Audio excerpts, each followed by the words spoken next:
એક અસુરની રક્ષા કરી હતી તો અસુર પણ એકવાર એમ બોલે કે અર્જુન બોલ તારું હું શું કામ કરી દઉં.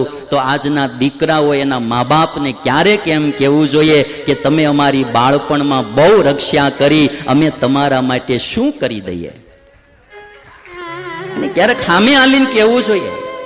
એક જો અસુરમાં આટલી કૃતજ્ઞતા હોય તો બાળકમાં એ રહેવી જોઈએ કે ભાઈ તમે અમારી બાળપણમાં બહુ રક્ષા કરી, તમે અમારું બહુ ધ્યાન રાખ્યું, તમે અમને પડતા હતા તો હાથ ઝાલીને ઊભા કર્યા, તમે અમને ખાતા શીખવાડ્યું, બોલતા શીખવાડ્યું, જમતા શીખવાડ્યું, રમતા શીખવાડ્યું, તમે અમારા બગડેલા કપડાઓ ધોયા, તમે અમને કેટલી વાર નવડાવીને સાફ કર્યા, અમે તમારા માટે શું કરીએ.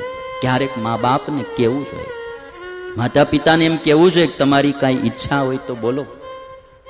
માતા પિતાની યાત્રા કરવાની ઈચ્છા હોય, કોઈ દાન પુણ્ય કરવાની ઈચ્છા હોય, કોઈ બેન દીકરીઓને કંઈક દેવાની ઈચ્છા હોય તો સમૃદ્ધ હો તો તમારે આ ઈચ્છાઓ ગ્રહસ્થના ધર્મમાં આવે એ પૂરી કરવી જોઈએ.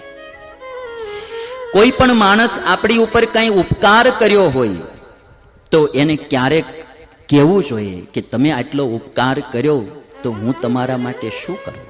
કથા બહુ મજાની છે. અને ત્યારે અર્જુને એટલું કીધું કે તમે કૃતજ્ઞતા પ્રગટ કરીને એમાં બધું જ આવી ગયું, મારે કઈ જોતું નથી.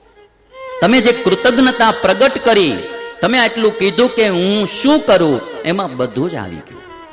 અને કોક દીક તમે અખતરો કરજો, મા બાપની ભાવથી સેવા કરી હોય અને ક્યારેક તમે જઈને પૂછશો ને બા બાપુજીને કે હું તમારા માટે શું કરું, ત્યારે એમ કહેશે કે બેટા તે અમારા માટે ઘણું કર્યું, હવે કાંઈ જરૂર.